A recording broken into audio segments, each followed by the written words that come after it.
Welcome to the Sex Magic Podcast, where we explore the connections between sexuality and spirituality, the various cultures and traditions of sex magic, and conversations about everything in between, led by a coven of curious modern witches.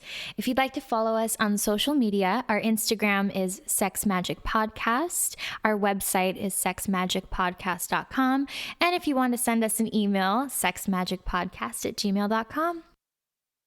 Today, we are going to be going back to the roots. We're going to be talking about sex magic, but not just sex magic plus or minus, meaning how do we do sex magic with ourselves as single people, and how do we do sex magic with a partner or multiple partners?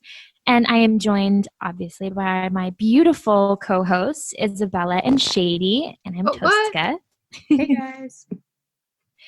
So we have been doing the Sex Magic Podcast for 2 years now. How is that possible? I feel as though like life has gone by so fast in the past 2 years, and yet it also feels like we've been doing this for a long time. So yeah. I don't know. Yeah, I feel like we could have been doing this for 10 months or 10 years, and you tell me that, and I go, all right. Yeah, that sounds about right. But I guess we were developing it for a bit, or are you counting from when we first started developing it? Yeah, I'm counting because this will probably come out in June, and our first meeting ever was June 2018. So, wow. Yeah. Simpler times. Indeed. But I'm curious, now that we've been doing this podcast for 2 years, how has our relationship with sex magic changed? And what does it look like now for us? And what has it looked like? Yeah. I feel like for me, it encouraged me to get a lot more intentional with my sex magic and prioritize it more, but also to realize the level of sex magic I was doing that I didn't call sex magic. Yeah, I feel like I'm very much in the same boat, because when Toska, you asked me to come on this podcast, I was just like, sure, I'll do it. Like, what are we talking about? And I've just learned so much throughout the course of it. And I'm still learning, because last night I was thinking, okay, what am I going to talk about in this episode? And I was like, I'm not really sure if I do sex magic that much, at least not intentionally, which, I'm sure people are like, wait, you're on this podcast, you must know everything about it. And I'm still very much a learner in it. So yeah. Yes, I love that. And I really love that this podcast is, just about our curiosity and sharing that curiosity with others, because I don't want to, walk around saying that I am an expert in sex magic. The reason why I started this, and maybe why you guys wanted to join, is because it's something I'm passionate about and want to explore and want to continue learning. And there just was not enough information on sex magic. I think now in the past 2 years, more people are talking about it, which is awesome. But back in 2018, it seemed a bit more taboo. And so, yeah, I don't know. I feel like my relationship with sex magic has been pretty intense. I came to it intuitively and started doing sex magic on my own and with partners and in BDSM practices, and then kind of realized what I was doing. And I've had a full range of experiences the past 2 years. I have been in a relationship. No, I'm not in a relationship. I have actually been in like 5 different poly dynamics in the past 2 years. So I've been able to explore sex magic with multiple people. I've had sex magic in pagan orgies. Like, I have done all of the things, you guys. But now I'm at a place where my sex magic practice is just me. I just ended a long relationship, not just with one person, but with 2 people. I just ended my DS dynamic that was like a 2-year dynamic as well. And, it's freeing, it's exciting. And I really wanted to have an episode where we can talk about how to do sex magic when you've just gone through a breakup, how we can talk about sex magic when we are fully in love with our partners, when we're, dating around, and what sex magic looks like in all of those forms. Yeah, I think for me, my relationship to sex magic has primarily been solo, and it's been a pretty recent addition to involve other people in a conscious way, I would say. Most of the sex I had before my current partner was during my phase of unconscious sex, unconscious life. All of it was a bit shit. So for me, I would say the bulk of my experience of sex magic is solo. And for me, the most accurate definition of sex magic in the way I practice it is just being really intentional about what type of sex I'm having and what I'm trying to create or do or feel with the sex. So if you have that as your definition, then it's can be a bit easier to involve a partner, because it can look pretty simple. Of like, my partner and I will often say to each other now, I think most of the time we have sex, we'll sort of be like, what type of sex do you want to have? Like, that's kind of just what has become part of our language of like, is this going to be a elaborate BDSM sex feeling? And again, there's like the episode that we talked about where I talk about the colors of sex. That's for me really relevant. And maybe like a dark purple type of sex. Or do we want to just feel really snuggly and cozy and connected to each other? So just having that intentionality before beginning the sex has been so beautiful for me in my life. And I think, yeah, I also definitely do not feel like a sex magic expert even a little bit.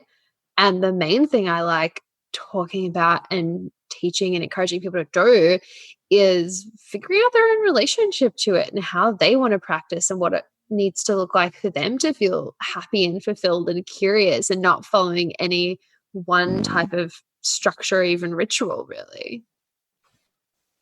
Yeah, I feel like sex magic has had a lot of people perceived it as being this very ritualistic thing, maybe inspired by like the Aleister Crowley kind of experience that was in the 20th century. And you don't have to be like on this table surrounded by a bunch of other witches doing all kinds of things. Like, sex magic can look however you want it to look, because you get to decide what it is to you.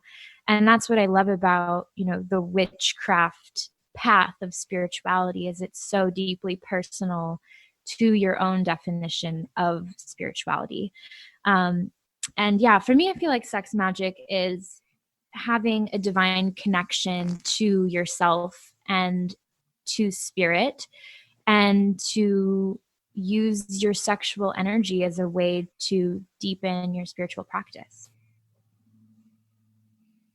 Yeah, I definitely thought that you needed to have the candles and the table and like the Ouija board and just everything out. I think my first experience with sex magic intentionally is when I bought a sex magic candle for new Toska. And me and my boyfriend at the time, we like said all this stuff and we were just looking into each other's eyes like in the dark. And we were just like, all right, so you just like go for it now. Afterwards, I was like, I'm not sure if I did that right. But it doesn't have to be this super serious, methodical thing. And I think sex magic for me has mainly been about, understanding that it doesn't have to be strictly sexual. It's about cultivating and harnessing different types of energy. And, whether that's just sensual or if it's primal, I like to, connect to that through sports a lot, or activities, I guess, like martial arts, and I guess mainly now hula hooping. But yeah, it doesn't have to be just a straight up sex thing. So yeah.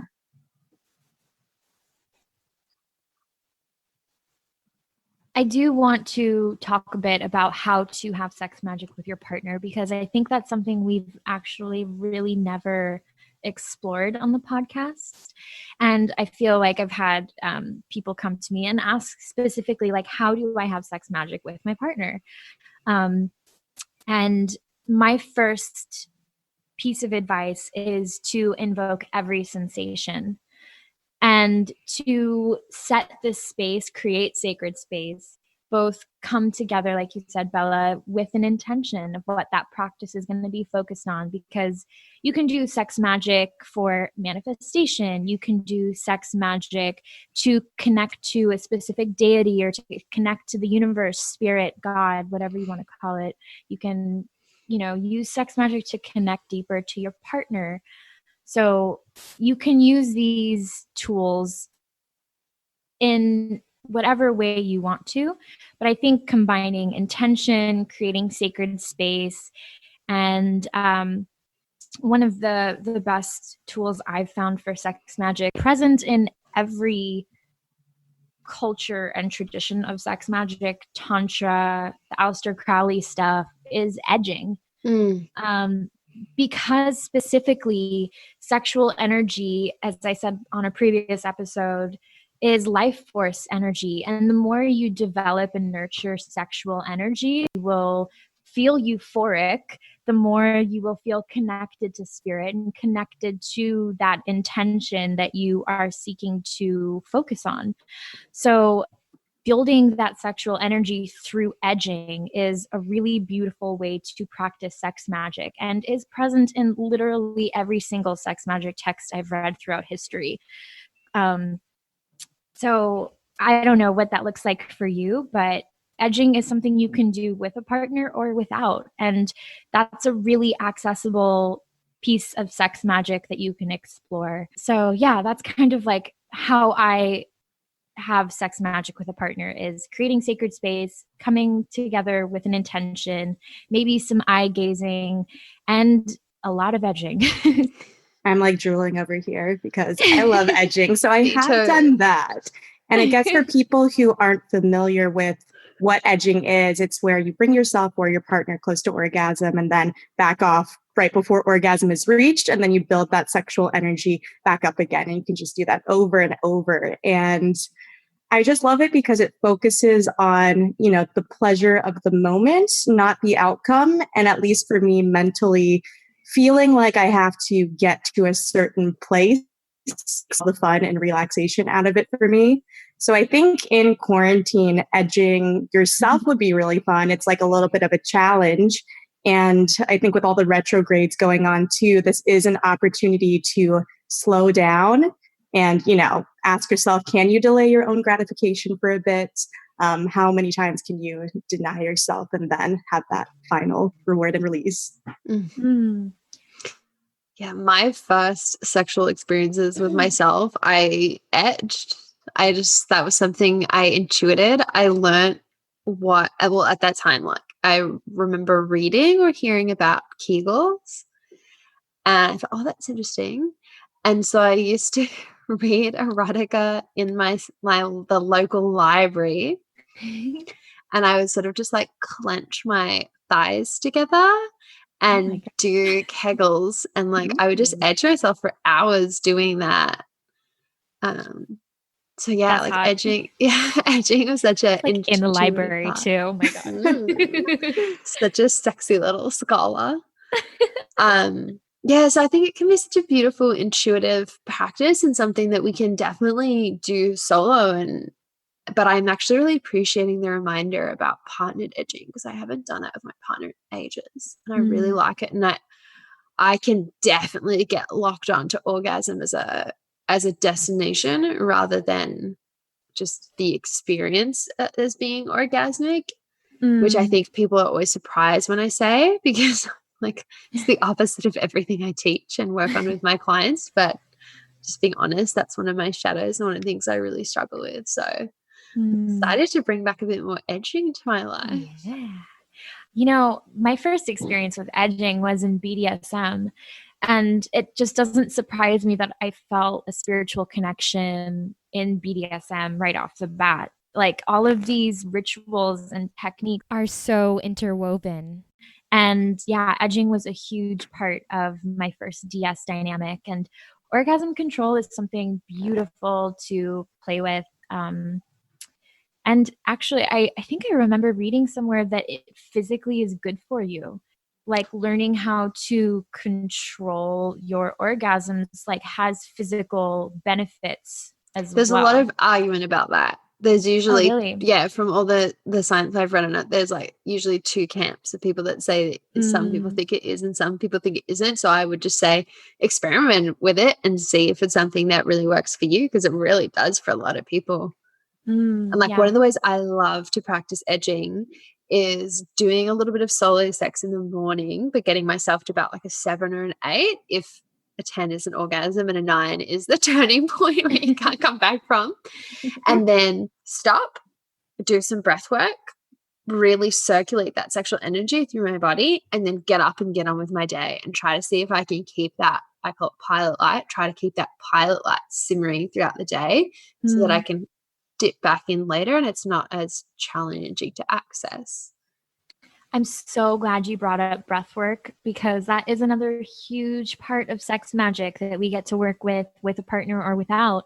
And I don't think enough people are talking about integrating breath work into your practice. I always feel so much more sensation and so much more connection to myself when I remember to breathe. Yes. Yeah, I love to use my breath and my sexual energy together for healing. So like if I'm having a physical injury, I have nerve damage in my left foot from a break I had a few years ago. So sometimes I'll do some edging and build up that really strong sexual energy. And then either at the point of orgasm or when I'm like at an 8 or a 9, if I'm not going to have an orgasm, I use my breath to circulate that energy straight into my foot for healing. And I've also done that instead using chakra work and bringing it into my heart chakra, which feels really nice to have an orgasm and then breathe that rush of beautiful life force energy directly into my heart. Yeah, I'm not quite an expert in breath work, but I do know there are various techniques in breathing. And I just did a healing on Zoom. Someone taught this one pattern where it was like using 2 inhales and then an exhale, and doing all that through the mouth. And that was really, really intense. So that was just one technique. And I know there are so many out there. So I feel like our listeners could just go on YouTube and explore all the different patterns of breath work and see what works for you, and try to do that maybe first as you self-pleasure and then maybe experience it with a partner. I like to try things on my own before. Yes. You want to be like grounded in a practice before you bring someone else in, which is relevant to this topic. Plus or minus. Yeah, I was thinking on the topic of solo sex and breath work, this one's a bit odd. But so some of our listeners may not be familiar with Wim Hof and Wim Hof breathing. If you're not, look him up. He's an incredible and fascinating human being. But he teaches a lot about cold exposure and the benefits of cold exposure. And he has a specific breathwork pattern that he suggests. Though I've also heard him say, just breathe in and out of any hole you've got, which is hilarious. And he's amazing. But so one of the things I really like to do is cold showers, especially in the morning, but at any time of day. And I do the breath work in the shower. You can do it while the shower's still warm if you need to like build it up, or you do it before you turn the cold water on and you're going straight in. Then you do cold shower, and it's so fucking good and it's so charging. And I get out of the shower like giggling. It's so activated. And I love anything to do with not anything to do with. I love pain. should be more specific. Not anything to do with it. I love pain and discomfort and pushing myself. So I find that to be a really fun way that I top and bottom for myself simultaneously. And it's super sexy and super solo, and I love it. And those are great for your nervous system too. It's good for everything. It's so good for the body, the mind. It's good for your mental health. It's one of those things where beforehand you will spend some time arguing with yourself to try to convince yourself you don't need to do it. But I always just remember after I'm done, I never think, oh, I really regret doing that cold shower. Yeah, Bella, I remember you talking about the cold shower thing a while ago, and I hate being cold, but like after one warm shower, normally after I get out, I immediately like wrap myself in the towel, and I was like, I'm going to not put the towel on immediately. And then after about 30 seconds, I was like, okay, I'm done. But still, I was like, that's good enough. Like baby steps, you know? Yeah, I feel there are just so many things we could talk about with sex magic. But for sex magic plus or minus, I wanted to kind of lead into breakups and how we could use sex magic for breakups, because I'm going through it, and, you know, talk about what you know. And for me, you know, it has been so challenging to feel sexual. And I don't feel ashamed about saying that. I think that it's very normal and very healthy and, you know, just whatever. But one thing that has been inspiring me to connect to my sexual energy is working with healing the sacral chakra and working with healing the heart, and also connecting to goddess energy. And I do a lot of my sex magic self-pleasure practices, envisioning that I am making love to the goddess. And sometimes it will be a specific goddess, and sometimes it will just be like, you know, the all-knowing, all-powerful goddess, capital G. But I think it's really important to have a self-awareness of where your sexual energy is at after a breakup. Because, you know, people have put a lot of pressure on finding a rebound and bouncing back and thinking about what's next. And we don't take a second to just be like, I'm alone. That's okay. I'm going to be with my alone for a while and see what that's like. What's my sexual energy when I'm just by myself? I went through a 3-year-long relationship. I need a little bit of time to reconnect to my sexuality again. And that's beautiful. So how can I bring sex magic into this period of time in which I'm reconnecting and reawakening and reigniting myself? That's so beautiful. Yeah, after I left my ex-husband, which was a terribly abusive relationship, I felt so just broken and also really non-sexual and non-sensual. And it was just such a catalyst point for me to realize how much of my sexuality, once I started engaging with other people, was just in reflection to who I am, in reflection to them, and what I presume they're looking for in this sexual encounter, and then being a little chameleon so that I could be exactly that. So for me, going through that breakup was the opportunity I really needed to really check in with myself and call in my higher self. And I went through a period of celibacy, and it was so beautiful and so healing. And I worked a lot with rose quartz and roses. And it was so beautiful to sit in the discomfort without trying to fix it, and then slowly, really slowly and tenderly and gently learn about myself. I felt like I was dating myself and really getting to know who I was and what I wanted. And it was so profoundly healing and has really shaped my personal and professional life. Wow, so powerful what you said, Bella. I relate to that. I had an experience, it was really bizarre a few weeks ago.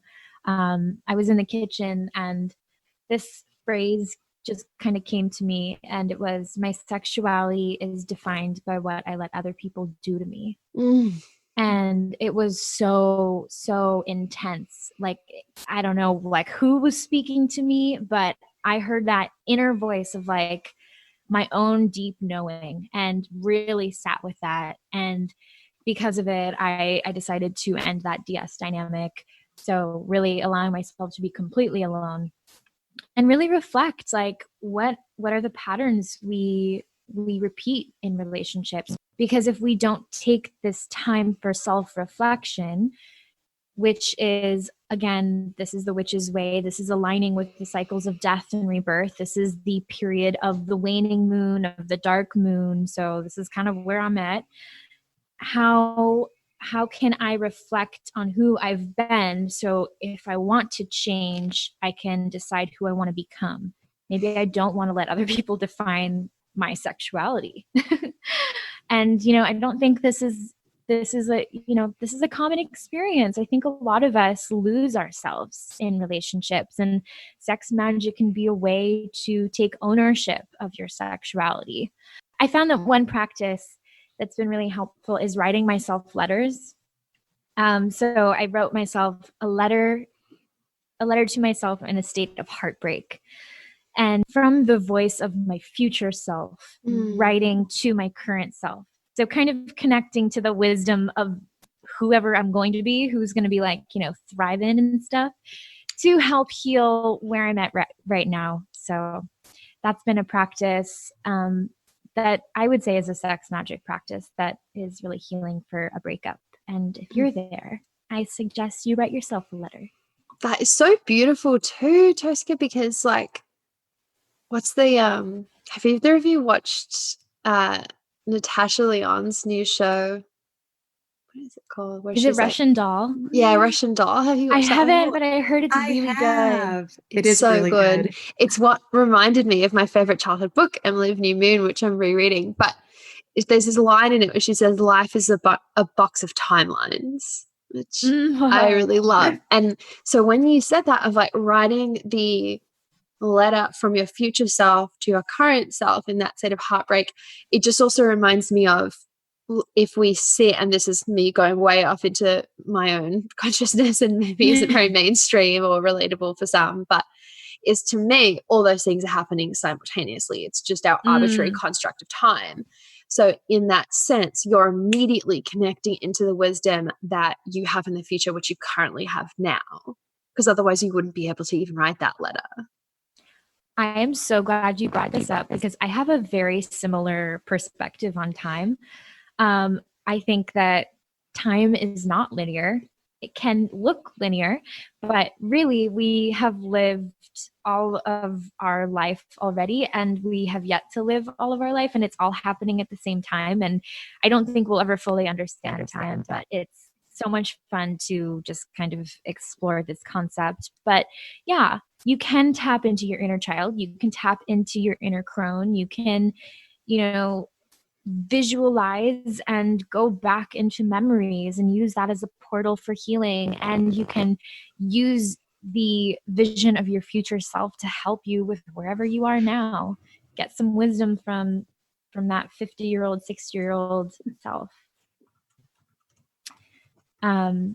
So yeah, I love that. There's a goddess that I've recently started not really working with as much as just researching and really curious about. I had never heard of her before, and then I read of her just very briefly in a novel. Someone mentioned her, and I was like, wait, what? How have I never heard of this goddess before? And I was chatting to my friend Gabby Herstick, who we're having on this season as well, who I look to as like the one in my life that knows all the goddesses. So I called her up and said, do you know this goddess? And she said no. So I thought, okay. And then you feel a bit better about not knowing her. Hel, do you know her? Yes. I do not. I do. She's a Norse. She's a Norse goddess. And the what I had learned about her that I was so fascinated by, because I'm very interested my whole life in Persephone, the high priestess, and kind of the paradigm of being one foot in the underworld, one foot in this one, because that's how I've always intuitively felt and seen myself. And so Hel, for anyone that doesn't know, is the Norse goddess of the dead. And what was so interesting to me about her in the mythology I read, and I'm still researching, and there's so many different takes on her, is that when you die, she greets you, and then she teaches you how to live backwards until you're reborn again. So I was just thinking of this paradigm as you were saying that, Toska, of what if as we go through a breakup, we see that as a death, right? The death of the relationship. So then how can we learn to live backwards so that we can truly learn about ourselves and come to ourselves in a rebirth of fresh knowing while having relearned that? This is maybe like going off. This is more esoteric than I usually get on this podcast. That is so perfect. And also, like, how do you remain hopeful and tender in your future relationships while also learning those harsh lessons from your failed ones? Yeah. Well, not failed, they're successful because they needed to end, and that makes them a success. Okay. Well, I'm not there yet. Yeah. I remember when I was that relationship I was speaking to earlier with my ex-husband. I remember after we broke up, there was this particular moment I was walking through Westwood, actually, and I was thinking to myself, I need to make a conscious effort to not harden my heart, because I have been so shattered to the core of me by this relationship that it would be really easy for me to become really tough and really hard. And that would be a much greater loss than the loss that I've suffered through this relationship. So for me, it was in learning not how to be less tender or less giving or less loving with anyone, but how to pick the people I gave that to more carefully. That was the greatest lesson I learned from that relationship.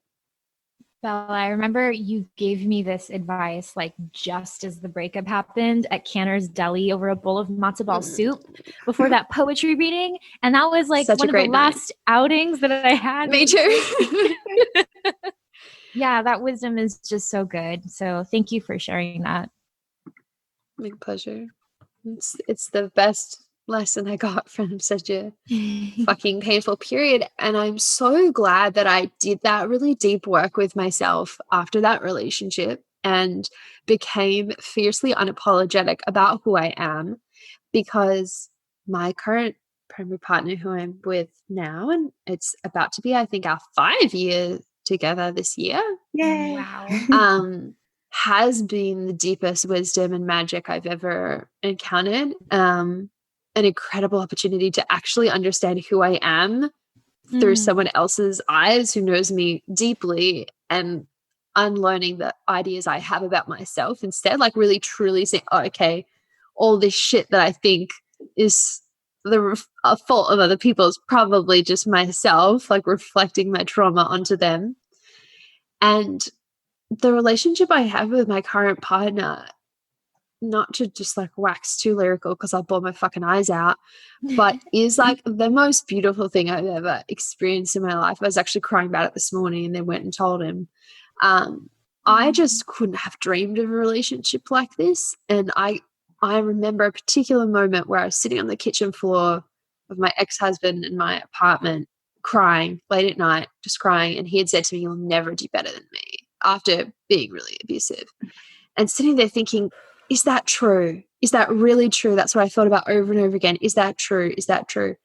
And then in this relationship, I think how grateful I am that in every past relationship I had, I went, whether that person said that to me or not, I had the realization of that's not true. Whatever this relationship is, however good or bad it is, it's not enough for me. It's not a pure reflection of who I am and who I want to be in partnership. So the deeper and clearer we can get on who we are and who we want to be in partnership, that's the level of partner you bring in for yourself. And now I come to my relationship from a place of, if it fell apart, of course I would be crushed beyond belief. But I also would inherently know deep in my core that that meant, oh my God, what is the partner that is even more perfect for me than this one?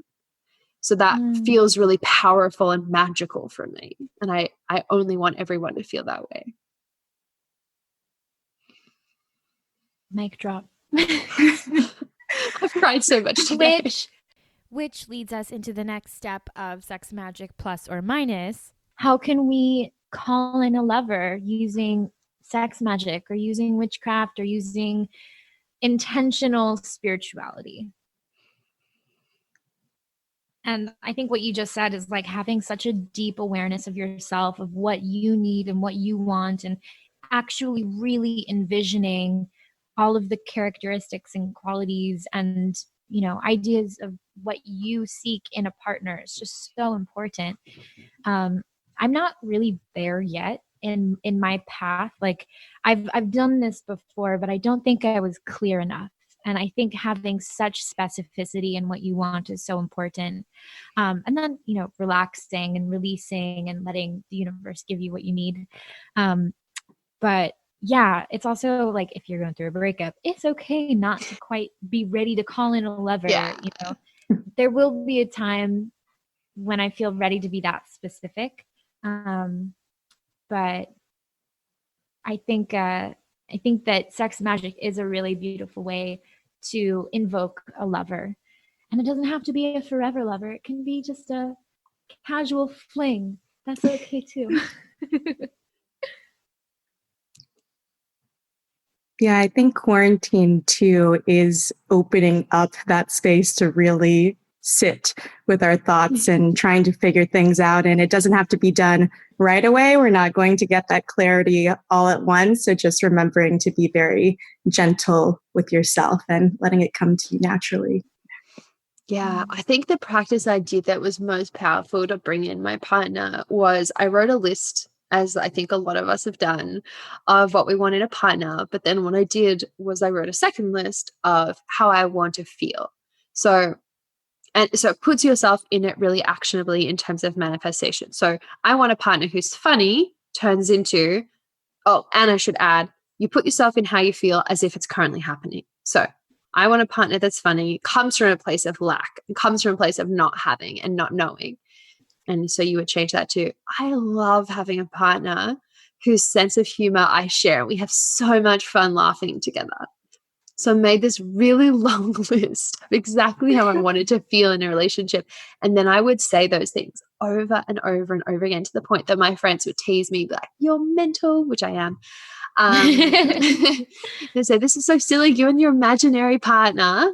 But I just went, yeah, don't care. I the more I did it, the more I repeated those affirmations, the more I felt it, to the point that sometimes I couldn't remember if I did or not, just for a brief second. For a brief second, you might think, oh, that is good how I have that. Then you go, oh, well, in again, life is a box of timelines. You do kind of currently have it. And the partner I was able to call in did meet all those things and does make me feel all those ways. And I think also doing that work in advance of meeting the actual person helps you deal with a portion of worthiness of, oh yeah, I actually deserve to have someone that, has their shit together or is really good in bed or whatever it is that you specifically want, so that you can really get yourself to that vibration, and then you attract people that are also in that vibration, instead of thinking, I don't have any of this stuff, this is all the stuff I want. And it's sort of reaching and coming from a place of lack and needing. It's not very attractive in terms of energy. Definitely. I actually have a love spell to invoke love that is pretty similar to that, but it's in ritual form. I will put that in our Patreon. So if you are a Patreon subscriber, you get to see the spell.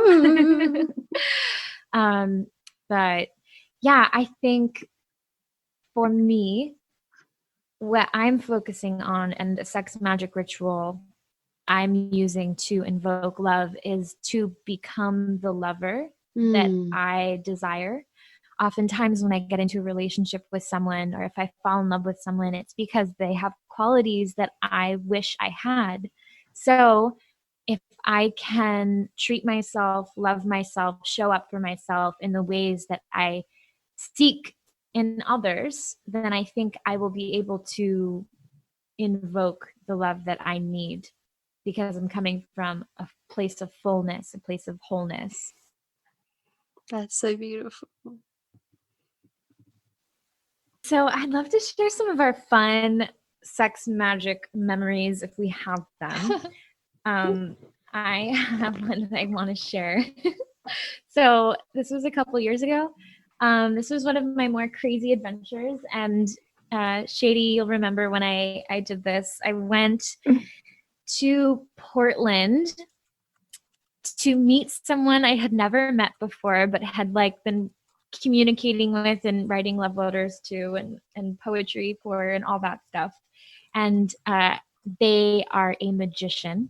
I won't say their actual career, but it was pretty similar to that. So they were a magician, and I was to follow them and join them on this road trip from Portland down to Los Angeles as they did their magician show on the road. And the first night I got there, we went to someone's home in Oregon and had a sex magic kind of experience. Those words were not used, but we were in a temple. We stayed in a temple of Venus. It literally was a shrine. We were sleeping in the temple. I was on my period. So using blood magic in sex magic is like so next level.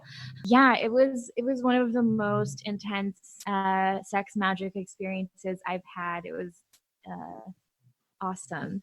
And I think because there was a lot of intention surrounding us in that space, and the space was so beautiful, and also just kind of like connecting sexual energy, and that was lovely. So that is beautiful. The one that comes to mind for me is a solo sex session I had with myself, where it was a while ago, maybe a year or so ago, and I was doing some money magic, and I was masturbating on my bed in front of our like full length mirror. So sort of like towards the edge of the bed with my knees up so I could see my face and my vulva. And I was imagining, I think I've probably talked about this before because it's like a common one I do, but I was imagining a golden cock fucking me that was just of pure abundance. And I was doing this like really intense breath work while I was doing it. And like my whole body was like undulating and floating, and I couldn't really tell where I was in space and time. And it was just fucking epic. And then I can't remember exactly what I said, but like as I came, I made unflinching eye contact with myself in the mirror and just said some shit like, "You are abundance, you are money, you are magic," like some really intense shit, and came making like unbreaking eye contact with myself. And that was fun. Wow, that's great. Yeah, I think for me, since, I feel like most of the sex magic that I've done has probably been unintentional, mostly edging. But I remember after this one night of just edging this guy to like oblivion, Toska, you came over and we were chilling. And then I think I told you about it, like maybe halfway through when we were hanging, and you were like, "I knew that you like had good sex last night. I could just tell."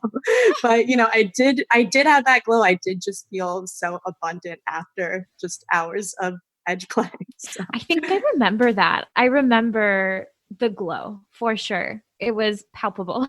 I was just like skipping around like do. Wonderful day. You are such a sadist, and I love it. I'm learning that. Yeah, I am. Well, this has been a really fun episode. I feel like we got quite vulnerable, shared lots of fun things about ourselves.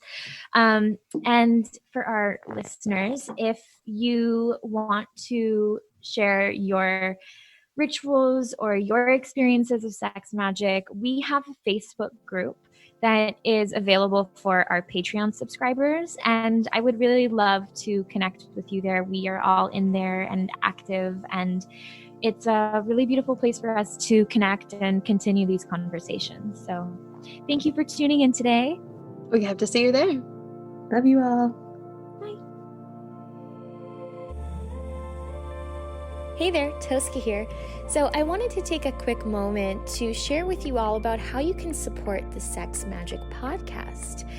If you haven't already, you should follow us on Instagram. We also have a Facebook page. Pretty much everything is under Sex Magic Podcast. You can also find us at sexmagicpodcast.com, and we have all of our links there. But most importantly, we recently launched our Patreon, and it's really important to support us because our collective of co-hosts offers a diverse perspective on sex and magic. Though we each come from various backgrounds and cultures, our unifying passion is to empower and explore sexuality, spirit, and the occult in a safe and approachable environment. Each week, we offer a new episode on a fresh subject in the realm of spirituality and sexuality. We interview a variety of guests, from authors to psychologists to witches and beyond. We strive to share content that is educational, inspirational, and mystical. So join us on our journey through sex magic by supporting the work we do. Every dollar goes towards propelling us forward and will allow us to continue creating podcasts. By supporting our podcast, you'll join our community and be part of the conversation. Our Patreon patrons will gain access to various resources, rituals, recipes, and behind-the-scenes access. With more funding for our Sex Magic podcast, Coven can dedicate more time to crafting sacred offerings to our supporters, sex magic courses, videos, spell books, and we really would love for you to be part of our sexy little coven.